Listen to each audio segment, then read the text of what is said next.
Hola, ¿cómo están amigos? Espero que se encuentren bien. Y el día de hoy les hablaremos de un nuevo caso que debías conocer. Se trata del caso de Emely Peguero, una adolescente que fue brutalmente asesinada por su novio en República Dominicana.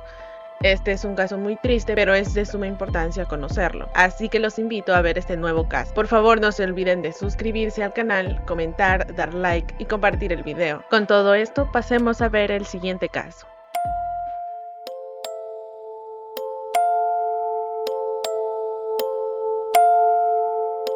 Emely Peguero Polanco nace el 12 de junio del 2001 y vive con sus padres Adalgisa Polanco y Genaro Peguero en una zona rural llamada San Rafael de Cenoví, en San Francisco de Macorís. Las personas que hablan de Emely la reconocían como una persona muy amable, alegre, entregada a su familia, muy responsable con sus cosas y además que le gustaba el deporte. Le gustaba mucho compartir con su familia. Además también practicaba bailes. Ella le gustaba hacer los bailes típicos de República Dominicana, que son con los trajes típicos también, muy coloridos. Eso tiene que ver también con sus gustos, pues le gustaba mucho utilizar ropa colorida, colores llamativos, colores vivos, como les llamamos. Le gustaba el maquillaje, le gustaba cocinar y también se destacaba y se diferenciaba, digamos, de alguna manera porque ella era zurda y tenía una escritura muy bonita, tenía la letra bonita y una muy buena ortografía. Para el momento en que ocurrieron los hechos, ella cursaba el tercer año de bachillerato en el liceo llamado Max Enríquez Ureña. Sus profesores decían que las materias que más le gustaban a Emely eran la de historia, la de estudios sociales, y esto tenía mucho que ver con la vocación que ella buscaba tener a futuro, que era ser abogada. Ella quería ser abogada y hacer justicia especialmente por las mujeres y niños, era lo que ella decía.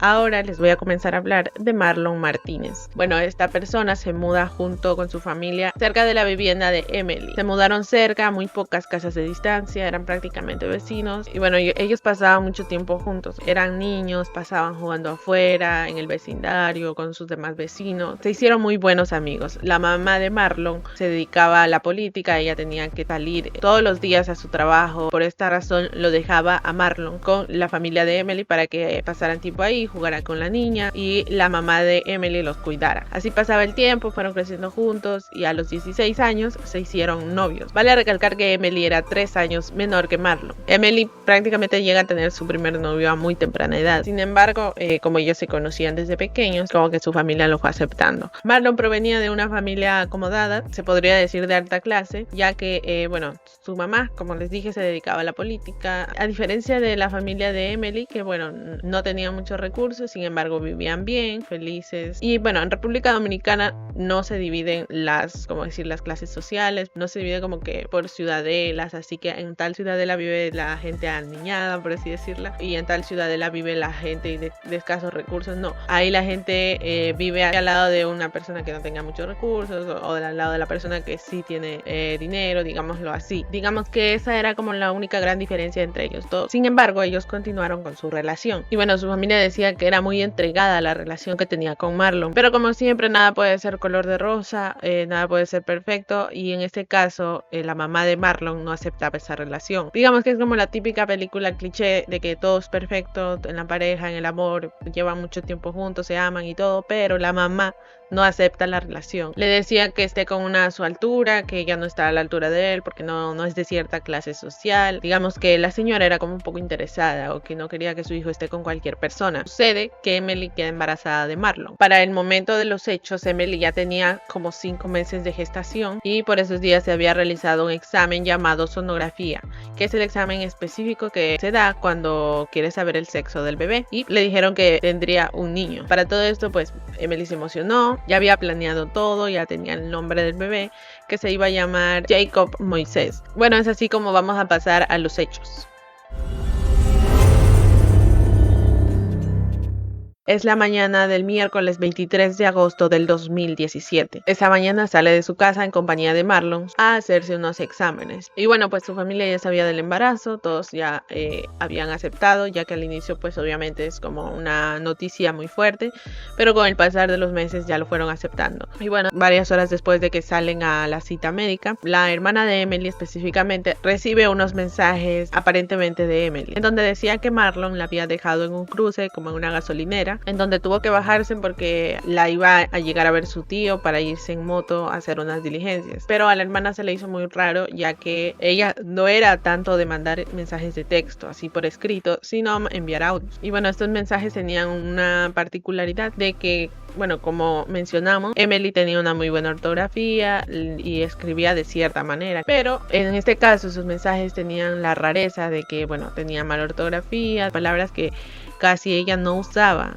que llamaron mucho la atención. Y bueno, pasan las horas, se da cuenta de que Emily no llegaba a casa y le había dicho a su mamá que no demoraba, que solo se iba a hacer los exámenes y regresaba rápidamente. Pero habían pasado horas y Emily no se reportaba y no llegaba a casa. Es así como la madre de Emily llama a Marlon a preguntarle por su hijo. Primero no le contestaba, pero después le contestó diciéndole que había dejado a Emily en una gasolinera porque le había dicho que iba a llegar su tío a verla para ir a hacer algunas cosas. A esto pues la madre de Emily le dice: pero ¿por qué dejaste a mi hija ahí? Y no, que se iban a hacer unos exámenes. Y a esto Marlon le responde de que se había equivocado de fecha, que pensaban que era ese día la cita, pero no, que la cita había sido programada para otro día. Y bueno, él le dijo prácticamente de que había esperado a que llegue la moto, que había llegado una moto blanca a recogerla y que además le había dado 200 pesos por cualquier cosa. A la madre se le hace extraño todo esto, se preocupa demasiado y es ahí donde decide ir a la gasolinera que le dijo Marlon que le había dejado. Pide las cámaras de seguridad y bueno, no se ve ni siquiera que llegan a esa gasolinera. Y es ahí donde obviamente reportan la desaparición de Emily. Al principio, como siempre, la policía dice que no, que espere más horas, que no se ha cumplido cierto límite de horas para empezar a hacer una búsqueda. Bueno, igual ella transitó el archivo sobre la desaparición de ella, queda dentro de los reportes de desaparición y es ahí donde inicia una campaña, una búsqueda por encontrar a Emily. Esto por redes sociales, por medios de comunicación, por televisores, radios, periodistas, periódicos, artistas. Se une toda la comunidad a buscar a Emily. Bueno, para todo esto se sabía que Marlon y su madre no aceptaban el embarazo de Emily. Todos estaban felices menos ellos, especialmente la mamá de Marlon. Y es así como llega el viernes 25 de agosto, en donde aparece un video de Marlon y su madre en una rueda de prensa mostrando como angustia hacia la desaparición de Emily. Por favor vuelva, que no los tenga más preocupados a su familia. Bueno, ya por esos días la mamá de Emily ya comienza a sospechar más sobre ellos. Ella dijo con sus propias palabras: que me devuelvan a mi niña, tiene 5 meses de embarazo y yo supongo que fue para abortar que él se la llevó. Ella estaba sospechando de Marlon, ya que de alguna u otra manera él no quería tener ese bebé. Entonces ella, como que uniendo las pistas, se daba cuenta de que tenía sentido de que se fue con Marlon y nunca volvió. Entonces para estos días a la policía ya se le hizo muy raro todo, entonces lo apresaron a Marlon bajo prisión preventiva para hacer más investigación. Hacen una geolocalización del celular de Emily y es ahí donde encuentran que la última vez donde aparecía el celular de Emily era en un departamento propiedad de Marlon y su madre, en un edificio llamado Torre Don Luis 1. Y bueno, y como logran rastrearlo, pues la última llamada que realizó Emily o intentó realizar fue desde ese punto. Y es así como hacen un allanamiento en este departamento. Efectivamente encuentran toallas y un colchón ensangrentado. Todas se llevan para hacer pruebas. Además de esto, interrogan al guardia de seguridad del edificio. Dice que el día que Emily desapareció, Marlon llegó con ella y subieron al edificio, al apartamento de ellos, y que él solo se acuerda que pasaron unas horas y que vio bajar a Marlon con un bulto, un saco muy pesado, que no pudo bajarlo por el ascensor porque estaba en mantenimiento. Entonces lo bajó por las escaleras. Y bueno, el guardia también se dio cuenta de que la chica no bajaba con él. A todo esto piden las cámaras de seguridad del edificio y se dan cuenta de que ya habían pedido las cámaras de seguridad a alguien que se ha hecho pasar por policía. Entonces ya no había evidencia de que haya quedado grabado el momento. Simplemente tenían el testimonio del guardia de seguridad.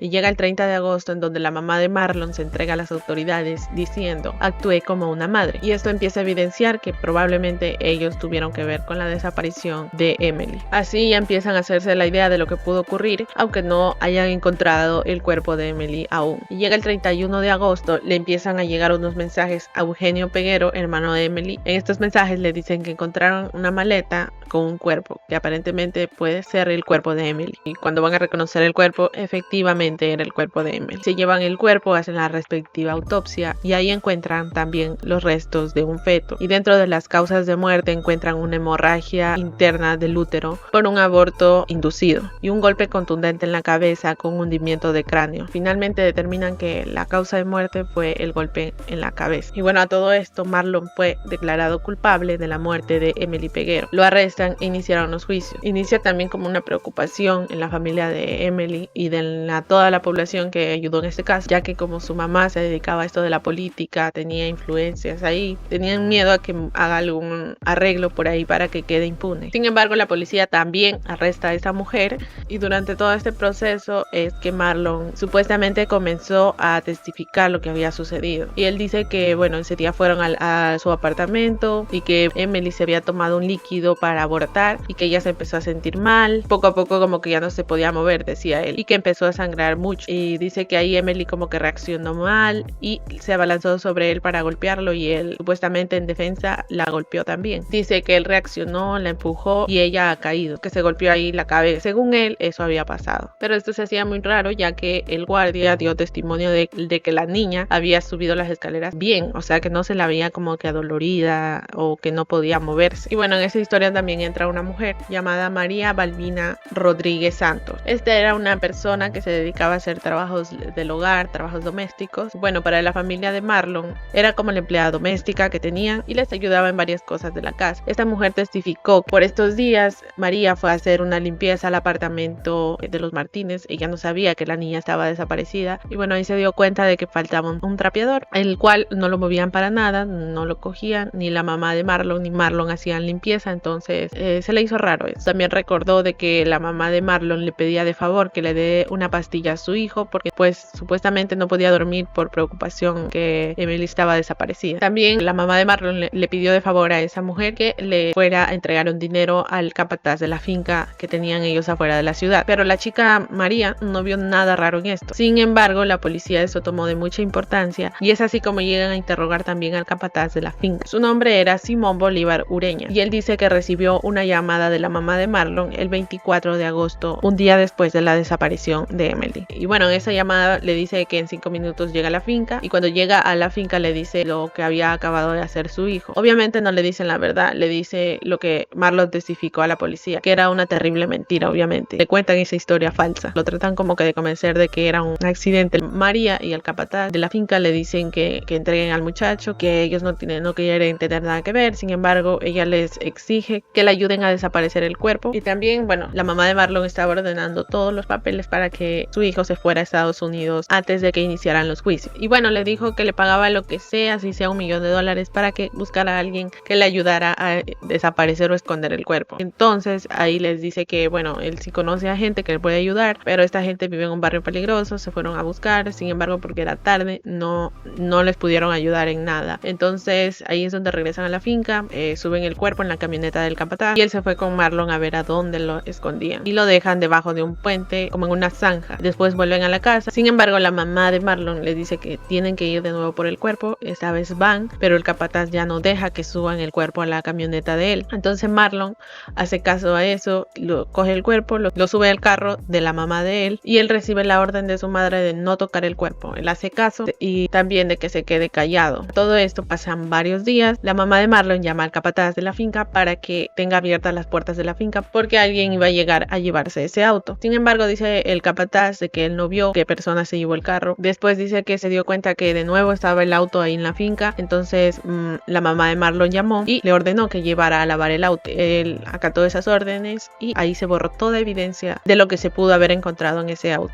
Bueno, después comenzó como que a posponerse los juicios. La gente pensaba que era por la influencia que tenía la mamá de Marlon en la política. Sin embargo, lograron realizar los juicios planteando a 17 testigos por la parte acusatoria y 5 por la defensa. Obviamente empezaron a hablar muchas personas que decían que la mamá de Marlon era una mujer muy conflictiva. Muchas personas le tenían miedo, incluso sus hijos. Bueno, por todo esto la acusan de presión psicológica, especialmente por su hijo, ya que lo influía mucho en las decisiones que él tomaba. También la acusan de complicidad por el ocultamiento del cuerpo de Emily y la desaparición de la niña. También se logró comprobar de que le pagó a alguien para que desapareciera el cuerpo y también de lo que lavó el carro con las evidencias dentro. Por otro lado, Marlon es condenado por actos de barbaridad, secuestro y tortura. Todo porque se descubrió que estos actos fueron premeditados, pues él había planeado todo esto. La policía se dio cuenta por los testimonios de las personas dentro del caso y porque se comprobó de que él había mentido en su primera versión. Pues el golpe que tenía en la cabeza no fue un accidente, no, sino que la golpearon con algo muy fuerte, tan fuerte que le llegaron como a triturar prácticamente prácticamente el cráneo. Y es así como llegó el día 7 de noviembre del 2018, donde les dictaron la condena. Sentencian a Marlon Martínez a una pena de 30 años de prisión y a su madre tan solo a 5 años en prisión. La pena máxima en República Dominicana sí es de 30 años aquí. Así que digamos que Marlon sí recibió la pena máxima en este caso. Sin embargo, su madre solo recibió 5 años en prisión. Esto porque no se le comprobó que realmente estaba involucrada en el caso, así como que ella fue la autora de los hechos. Una cosa muy terrible, ya que, bueno, ella fue la que ayudó a ocultar el cuerpo. Ella fue la que movió todas las fichas. Sin sonar conformista,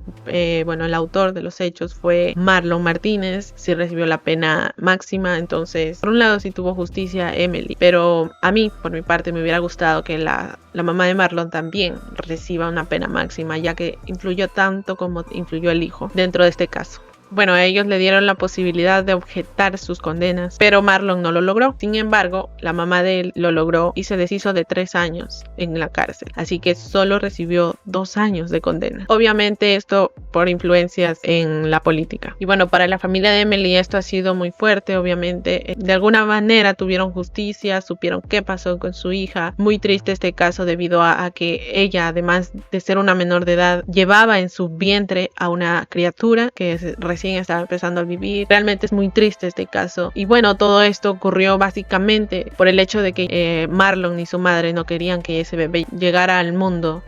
Y bueno, esto ha sido todo por el caso de hoy. Espero les haya gustado este video. Si es así, por favor denle like, comenten. Si tienen alguna opinión, algún caso también que quieran que haga, por favor déjenlo en los comentarios. Suscríbanse por favor al canal, me ayudaría mucho. Y esto ha sido De Sol a Sol, un caso más que debías conocer.